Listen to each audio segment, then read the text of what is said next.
Hi friends, ಎಲ್ಲರಿಗೂ ನಮಸ್ಕಾರ. ನಾನು ಮಾಡುತ್ತಿರುವಂತಹ ರೆಸಿಪಿ ಬಂದು ಸಿಂಪಲ್ಲಾಗಿ ಆಗುವಂತಹ ರಾಗಿ ದೋಸೆ.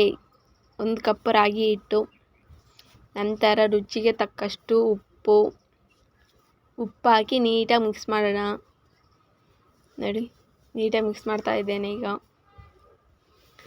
ನಂತರ ಸ್ವಲ್ಪನೇ ನೀರು ಹಾಕ್ಕೊಂಡು ಗಂಟಿಲ್ದಂಗೆ ನೀಟಾಗಿ ಮಿಕ್ಸ್ ಮಾಡ್ಕೊಳ್ಳಿ ಫ್ರೆಂಡ್ಸ್. ನೀಟಾಗಿ ಮಿಕ್ಸ್ ಮಾಡಬೇಕು, ಗಂಟಿಲ್ದಂಗೆ. ದೋಸೆ ಹಿಟ್ಟಿರುತ್ತಲ್ಲ ಆ ಥರ ಮಿಕ್ಸ್ ಮಾಡ್ಬೇಕು ಫ್ರೆಂಡ್ಸ್, ಆ ಥರ ಇರಬೇಕು. ನೋಡಿ, ಇಷ್ಟಿದ್ರೆ ಸಾಕು ಫ್ರೆಂಡ್ಸ್. ಇವಾಗ ನಂತರ ಚೆನ್ನಾಗಿ ಮಿಕ್ಸ್ ಆಗಿದೆ. ಇವಾಗ 1 ಮೊಟ್ಟೆ ಹಾಕ್ಕೊಳ್ತಾ ಇದ್ದೀನಿ ಫ್ರೆಂಡ್ಸ್. ನಾನು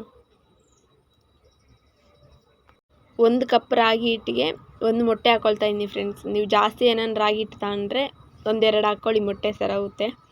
ಈಗ ನೀಟಾಗಿ ಮಿಕ್ಸ್ ಮಾಡಬೇಕು ಫ್ರೆಂಡ್ಸ್. ಮೊಟ್ಟೆ ಎಲ್ಲ ನೀಟಾಗಿ ಮಿಕ್ಸ್ ಮಾಡಬೇಕು. ನೋಡಿ, ಚೆನ್ನಾಗಿ ಮಿಕ್ಸ್ ಆಗಿದೆ. ಈಗ ಹೆಂಚು ಕಾದಿದೆ ಫ್ರೆಂಡ್ಸ್. ಈಗ ದೋಸೆ ಹಾಕ್ಕೊಳ್ತಾ ಇದ್ದೀನಿ ಫ್ರೆಂಡ್ಸ್.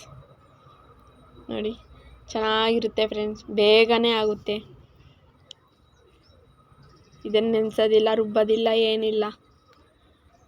ಕಲಸೋದು ಹಾಕೋದಷ್ಟೇ ಫ್ರೆಂಡ್ಸ್, ಬೇಗನೆ ಆಗುತ್ತೆ ಫ್ರೆಂಡ್ಸ್.